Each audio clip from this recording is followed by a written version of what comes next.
Lionel Messi আর Argentina বিশ্বকাপের final থেকে আর এক ধাপ দূরে।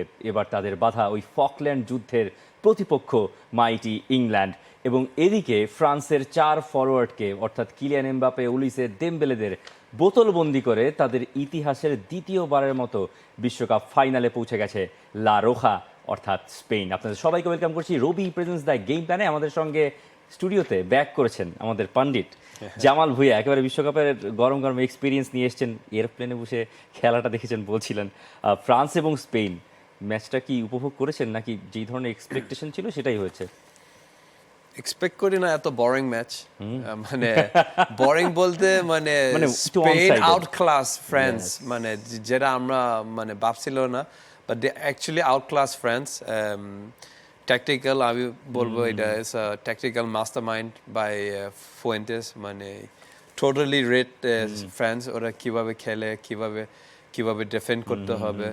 সো একটু disappointed about France, but 100% credits to Fuente আর স্পেনের টিমে। এই লুই দে লা ফুয়েন্তে একই কথা বলছেন যে one idea one team to be in the World Cup final is a huge responsibility. It's a privilege, something granted to very few.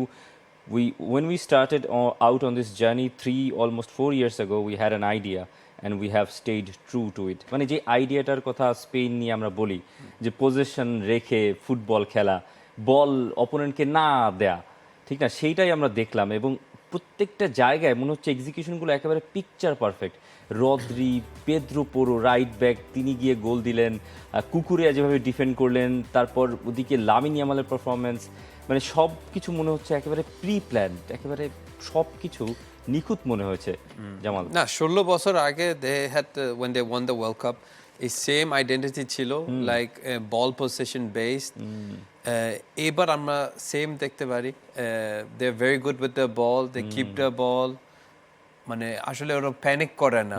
আমরা দেখছি গতকাল যখন ফ্রান্স প্রথম গোল কনসিভ করছে, দে স্টার্টেড টু প্যানিক, মানে দাঁড়াহুড়ো করছে, they wanted to attack, but Spain was calm and cool, কারণ that's the identity and overall team effort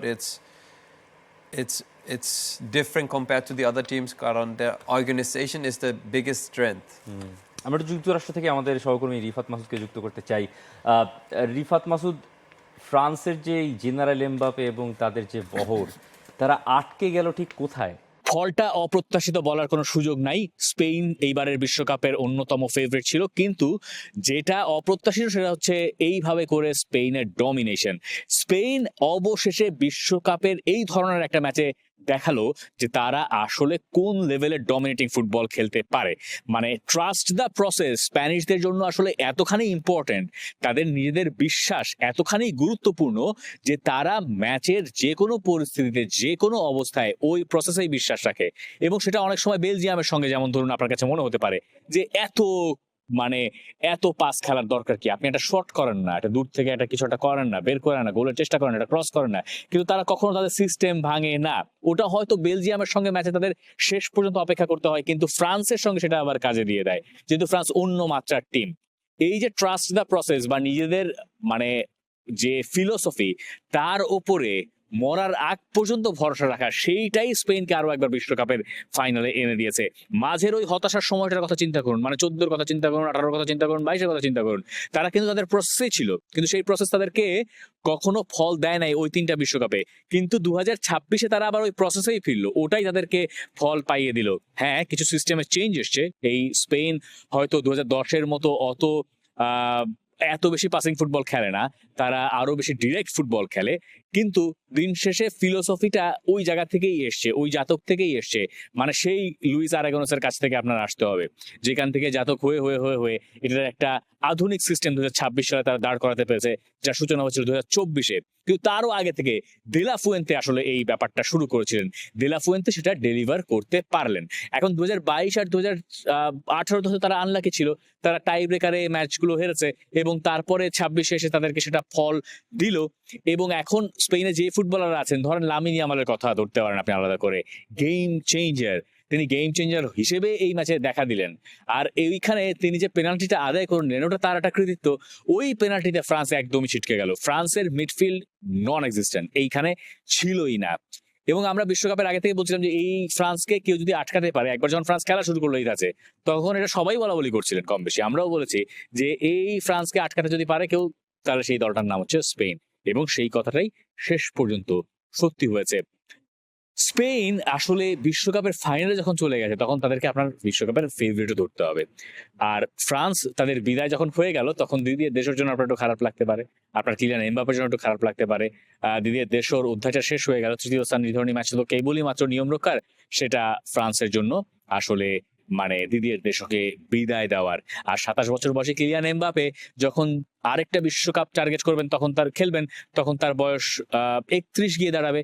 তখনও তার এই গতি থাকে কিনা সেটা একটা দেখার বিষয়। যেভাবে তিনি রেকর্ড ভেঙে চুড়ে একাকার করে দিচ্ছেন, তাতে আপনি ধরে নিতে পারেন যে বিশ্বকাপের অল টাইম লিডিং স্কোরার এই কিলিয়ান এমবাপ্পেই হবেন। তিনি একটু হতাশ হবেন যে এই বিশ্বকাপের ফাইনাল তার খেলা হলো না, এত ভালো দল নিয়ে এসেও। কিন্তু ফ্রান্স আসলে এটা খুব ভালো মতো জানে যে তারা যে দলটার কাছে হেরেছে সেই দলের কাছে হারা যায়, এবং এই হারের পরে তারা আসলে খুব বেশি কমপ্লেইন করতে পারবেও না। তারা ধরে নেবে যে স্পেন আসলে তাদের সেই দলটা, যে দলটা তাদের চেয়েও বেটার এবং একটা সুপেরিয়র টিমের কাছে তারা হেরেছে। এর বাইরে আসলে এই ম্যাচের অ্যানালিসিস আর কিছুই হয় না। Spain were the superior side, এবং যারা এই ফ্রান্সকে বিট করে ডিজার্ভিংলি বিশ্বকাপের ফাইনালে গেছে। অনেক ধন্যবাদ রিফাত মাসুদ, মানে অনেক কথাবার্তা বলছিলেন।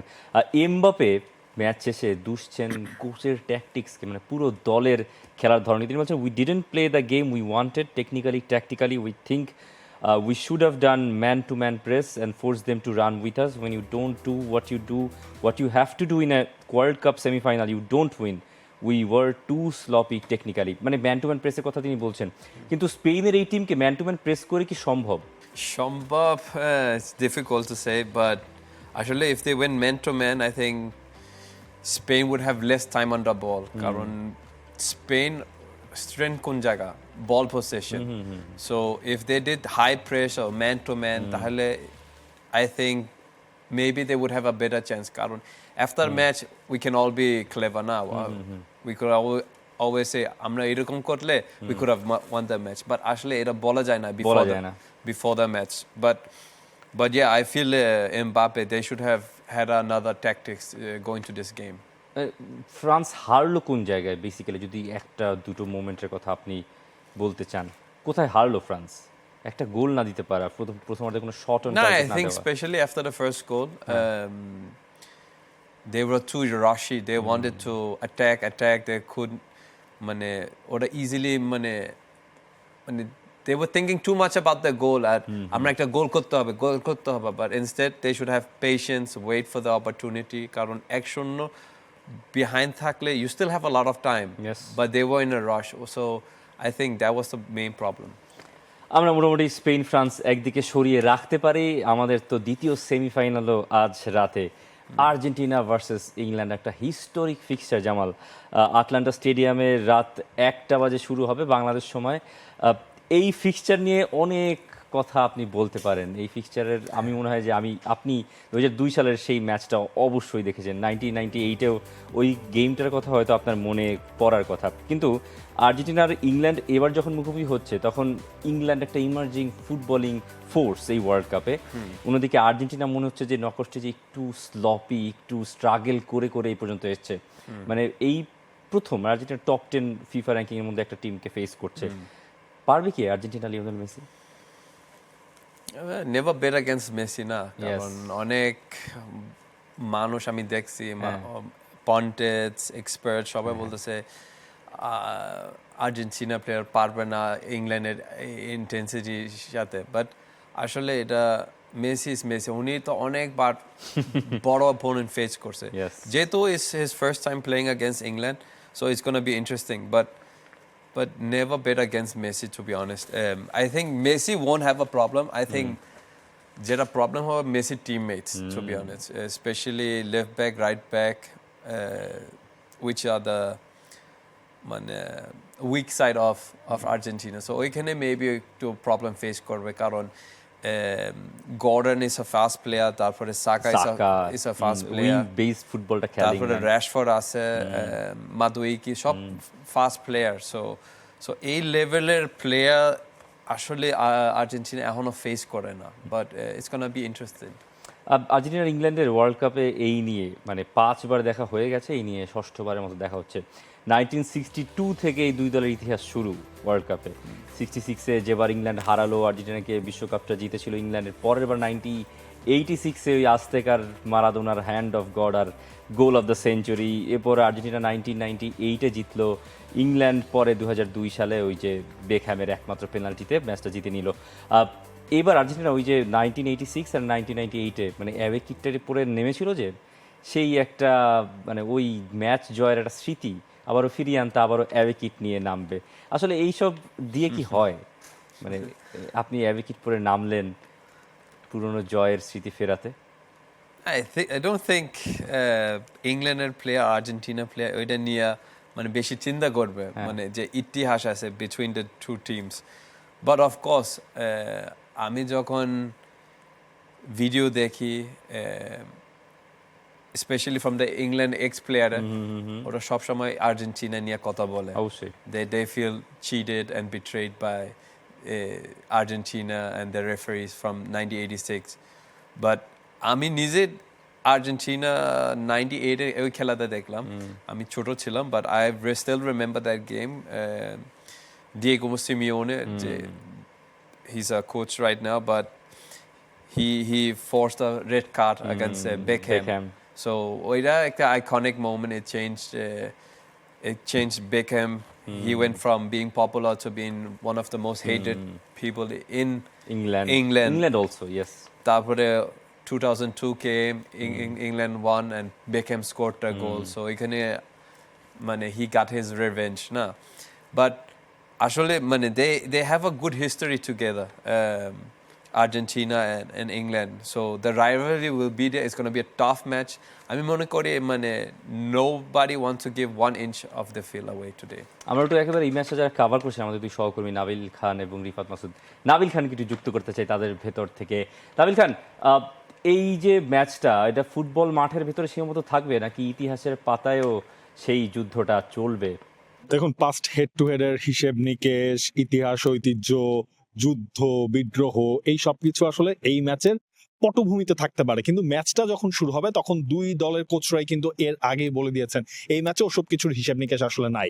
বাট দিন শেষে আসলে আর্জেন্টিনা যেভাবে এবারে টুর্নামেন্টটা এখন পর্যন্ত থ্রু আউট করছে সেভাবে যদি তারা খেলে তাহলে এই ইংল্যান্ডের সাথে তারা আসলে তাদের কাঙ্ক্ষিত রেজাল্টটা পাবে না। দিন শেষে আর্জেন্টিনাকে যেই কাজটা করতে হবে, আর্জেন্টিনার প্রপারলি আসলে উইংটাকে ইউজ করতে হবে, কারণ হচ্ছে মিডফিল্ডে ইংল্যান্ড কিন্তু যথেষ্ট স্ট্রং। দিন শেষে আপনার জুড বেলিংহাম, ডেকলান রাইস তো আসলে ফুল ফিট যে হয়ে গেছেন সেটাও থমাস টুখেল তিনি কিন্তু একেবারে কনফার্ম করে দিয়েছেন। সুতরাং ওই মিডফিল্ডে যদি আর্জেন্টিনা ওভারলোড করতে চায়, দিন শেষে ইংল্যান্ড ওই মিডফিল্ডটাকেই তারা আসলে কন্ট্রোলটাও করতে চাইবে। সুতরাং আর্জেন্টিনাকে যে কাজটা করতে হবে উইংগুলোর আসলে প্রপার ইউজ করতে হবে। আমি জানি না আসলে দিন শেষে আর্জেন্টিনার সেই স্টাইল অফ প্লেতে কতটুকু কি পরিবর্তন লিওনেল স্কালোনি এই ম্যাচের মধ্যে আনবেন, এবং আর্জেন্টিনার সবচেয়ে বড় চ্যালেঞ্জটা আমার কাছে যেটা মনে হয় এই ম্যাচের জন্য, হ্যারি কেইনকে তারা কিভাবে আটকাবে। কুতি রোমেরো, লিসান্ড্রো মার্তিনেজ, তাদের কাছ থেকে আপনি এভারেজ পারফরমেন্স পেয়েছেন এবারের বিশ্বকাপে, যেটা 2022-এ পাওয়া গিয়েছিল সেটার থেকে বরঞ্চ ওই লেভেলটায় আসলে এখনো ওই দুজন কিন্তু পারফরমেন্সটা আসলে ডেলিভার আলটিমেটলি করতে পারেনি। সুতরাং হ্যারি কেইনকে আটকাতে হলে আর্জেন্টিনার এই লিয়ান্ড্রো পারেদেস এবং দুই সেন্টার ব্যাকের কিন্তু যথেষ্ট বড় হিউজ রোল এই ম্যাচে আসলে প্লে করতে হবে। এবং হ্যারি কেইন কিন্তু দেখবেন এমনটা করবে, যদি বক্সে তার পেছনে আসলে মার্কার লেগে থাকে তখন দিন শেষে আসলে কি হবে। হ্যারি কেইনকে আমরা যেভাবে আসলে দেখি যে তিনি ড্রপ ডাউন করেন মিডফিল্ড বরাবর, অনেকটা ওই হাফ লাইন বরাবর তিনি ড্রপ ডাউন করবেন, সেখান থেকে তিনি লিঙ্ক আপ প্লেটা করতে চাইবেন, সেটাও কিন্তু আর্জেন্টিনার জন্য একটা বড় চ্যালেঞ্জ আলটিমেটলি এই ম্যাচটায় হয়ে যেতে পারে। তো দিন শেষে এই ম্যাচটা লিওনেল স্কালোনির আমার মতে এবং আর্জেন্টিনার জন্য এবারের বিশ্বকাপে সবচেয়ে কঠিন ম্যাচ হতে যাচ্ছে। এখন কঠিন কাজও তো আর্জেন্টিনা সহজ করে করতে পারে, আবার সহজ কাজও আর্জেন্টিনা কঠিন বানিয়ে দিতে পারে, সেটা আমরা এবারের বিশ্বকাপেই আলটিমেটলি আমরা দেখেছি। সো ওই কাজটা লিওনেল স্কালোনিরা যত আর্লি করতে পারবে, হ্যারি কেইন এবং জুড বেলিংহামকে যদি আর্জেন্টিনা ব্লক করতে পারে তাহলে হয়তোবা ওই স্পেসটা আর্জেন্টিনা ক্রিয়েট করতে পারবে যে না তারা একটা রেজাল্ট বের করার যে তাদের ইন্টেনশন আছে সেই জিনিসটা হয়তো বা তারা বের করতে পারবে। ম্যাচ প্রেডিকশনের কথা যদি বলেন, যেভাবে হচ্ছে গিয়ে ওয়ার্ল্ড কাপের আগে প্রেডিক্ট করেছিলাম স্পেন একটা পাথরে থেকে চলে যাবে অন্য পাথরে থেকে, যদিও আসলে টিমটা চেঞ্জ হয়ে গেছে। তসিফ সেটা খুব ভালোভাবেই জানেন যে ব্রাজিলকে প্রেডিক্ট করেছিলাম, ব্রাজিল তো নাই, সেই জায়গাটায় ইংল্যান্ড রয়ে গেছে। বাট আমার মনে হয় যে আর্জেন্টিনা ফাইনালটা আলটিমেটলি সিকিউর করতে পারবে, কারণ দিন শেষে এই দলে এখনো একজন লিওনেল মেসি আসলে আছেন। অনেক ধন্যবাদ নাবিল খান আপনাকে। এই নাবিল খান রিফাত মাসুদ একেবারে প্রেস কনফারেন্সে যাচ্ছেন, পুরো আর্জেন্টিনা টিমকে, ইংল্যান্ড টিমকে ফলো করছেন, ক্যানজাস থেকে আটলান্টা। নাবিল খান আমাদেরকে একটা আর্জেন্টাইন সাংবাদিকের একটা ছোট করে একটা ইন্টারভিউ পাঠিয়েছেন, আমরা একটু সেটা শুনতে চাই। সেখানে এই ইংল্যান্ড এবং আর্জেন্টিনার এই যুদ্ধের ইতিহাসের একটা একটা একটা সারাংশ তিনি করেছেন এই ম্যাচের সঙ্গে কানেক্ট করে। It's not the same to play against England and for against Belgium. It's very important, and the people have a lot of. He goes to 1986. He goes to this match. All the world knows about this match, and it's very important for the Argentinians, Maradona, and the world, the Malvinas War. But we have to separate this. The world, this is a match. This is not a world. So it's important to know this, and we want. We hope that tomorrow don't have any fights in the stadium. This is important for all the world to see this, that two teams can play and one will win, one will lose, but it's only a football match. যে কথাগুলো বলছিলেন যে আর্জেন্টাইনসদের জন্য ওই Malvinas বা Falkland ওয়ারের মানে ওই প্রসঙ্গটাও চলে আসে আসলে ইংল্যান্ডের সঙ্গে যখন ফুটবল ম্যাচটা হয়, মানে তাদের জন্য এই ম্যাচটা ইম্পর্টেন্ট, মারাদোনার জন্য এই ম্যাচটা তাদের কাছে ইম্পর্টেন্ট। কিন্তু সাংবাদিকরা বা সবাই চাইছেন যে ফুটবল থেকে আলাদা করে একটু মানে ইতিহাস বা ঐতিহাসিক ওই যুদ্ধ ওইসব প্রসঙ্গ বাদ দিয়ে ফুটবলটাকে যেন ফুটবল মাঠে রাখা যায়। আপনি কি মনে করেন এইসব প্রসঙ্গ চলে আসবে মেসিদের মাথায়? না, মেসি আর আর্জেন্টিনা প্লেয়ার তো জানে ইতিহাস, মানে they know, they saw the matches themselves. So they know how important it is for Argentina. Karon itihas, you can never erase itihas. You can never delete it from the history. So it's going to be part of Argentina forever. It's going to be part of England. That England and Argentina, but they had a war together. So it's going to be in their mind. But 𝗂𝗚𝗃𝗃, I don't think anybody will think about it. যেমন ওই একজন ইংল্যান্ডের একজন সাংবাদিক, তার কথা আমরা একটু শুনে নিব। একটা ছোট ইন্টারভিউ নাবিল খান আমাদের তার ইন্টারভিউটাও পাঠিয়েছে। তিনি বলছেন যে এই ম্যাচের যে মানে মর্মার্থ বা মূল যে জিস্ট বা মূল হেডলাইনটা অন্য জায়গায় হবে, এইখানে না। The history between the two countries, yes, it's massive. But I think, to be honest, what really excites people back in England and what really excites us covering it is the fact that it's the first time that England's ever played Messi. I think for me that trumps all the previous stuff. You know, everything else is history. This is real, and this is a moment in history that is coming right now because. And I did a piece about it for the Times. You know, it's quite amazing that somehow, given that he's been playing for so long, 20 years at the top, we've somehow not ever had the opportunity before to test our national team against. মানে তিনি বলছেন যে এই ম্যাচের অনেক সংজ্ঞা আপনি দাঁড় করাতে পারেন, কিন্তু লিওনেল মেসি যে প্রথমবারের মতো ইংল্যান্ডের বিপক্ষে খেলছে এটাই সবার উপরে থাকবে। মানে এত বছরের ক্যারিয়ার, 20 বছরের ক্যারিয়ার, লিওনেল মেসি কখনো ইংল্যান্ডের সঙ্গে খেলেন নাই, কিন্তু ইংলিশ ক্লাবদের বিপক্ষে যখন তিনি খেলেছেন মানে তার রেকর্ডটা খুব ভালো। 27টা গোল তিনি করেছে, 3টা অ্যাসিস্ট মাত্র 36টা ম্যাচে। মানে এই নাম্বারগুলো বলে দেয় যে ইংল্যান্ডের বিপক্ষে বা ইংল্যান্ডের প্লেয়ারদের বিপক্ষে মেসি কতটা ডেঞ্জারাস। না, মেসি ইজ দ্য মোস্ট, মানে হি ইজ দ্য গোড বেসিক্যালি না। সো মেসি যেটা আমি আগে বলছি, আই ডোন্ট থিঙ্ক মেসি এত চিন্তা করবে ইটস ইংল্যান্ড, প্রিমিয়ার লিগ হচ্ছে best league in the world. Messi is Messi, মানে উনি অলরেডি ইংল্যান্ডের টিমের সাথে খেলেছে, so he knows what type of player they are. But of course for England I think ওরার জন্য এটাই একটু বড় বিষয় that we are playing against Messi for the first time. আমরা মানে how do we see Messi play against England? But it's going to be interesting কারণ maximum of the English pundits ওরা সবাই বলছে that Messi cannot keep up with this level of intensity that England players have. But I think that is totally wrong.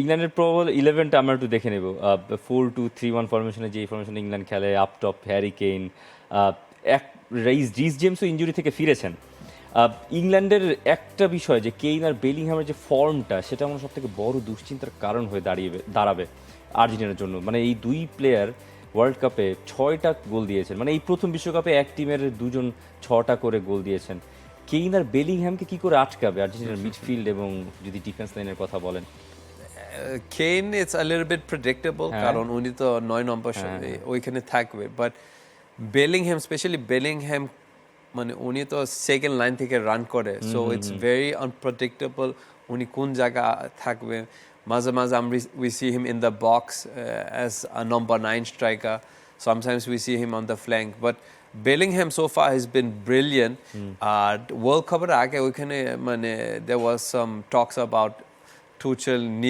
নিবে না কারণ ও Real Madrid ভালো খেলতে পারে না এই সিজনে but he has showed his মানে top level এক্স্যাক্টলি আর্জেন্টিনার প্রবল 11 এ আমরা শুনছি খবর আছে আর্জেন্টিনার গণমাধ্যমে যে অনেকগুলো পরিবর্তন আসতে পারে যেমন দিয়েগো সিমিওনে ছেলে জুলিয়ানো সিমিওনে আজ স্টার্ট করতে পারেন ম্যাকআলিস্টার সেই ক্ষেত্রে লেফটে চলে যাবেন যদি এখানে নিকোলাস গঞ্জালেস স্টার্ট করেন তখন সিমিওনের বদলে ম্যাকআলিস্টার ওই রাইট মিডফিল্ড পজিশনটায় খেলবেন মানে দেপল আজকে নাও খেলতে পারেন কিছু পরিবর্তন এই স্টেজে এসে করবেন মনে হচ্ছে Scaloni it's hard to say what he's gonna do but আসলে মানে এই টুর্নামেন্টে আর্জেন্টিনা আজকাল he has played with a diamond midfield কারণ যারা খেলে মিডফিল্ডে এনসো পারাদেস রড্রিক দি পল আর ম্যাকআলিস্টার আসলে they are not wingers না so they played in a diamond shape so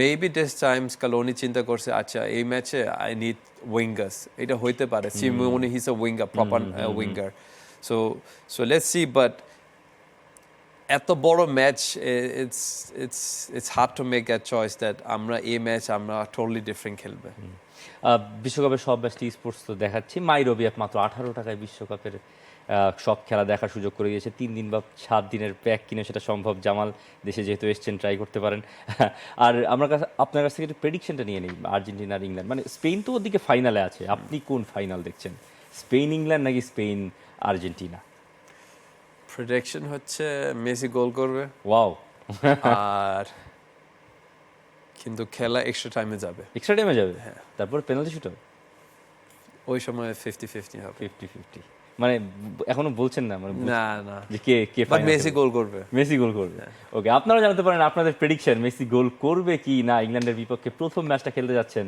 Lionel Andres Messi এখানে শেষ করছি রবি প্রেজেন্স দ্য গেম প্ল্যানের এই আলোচনা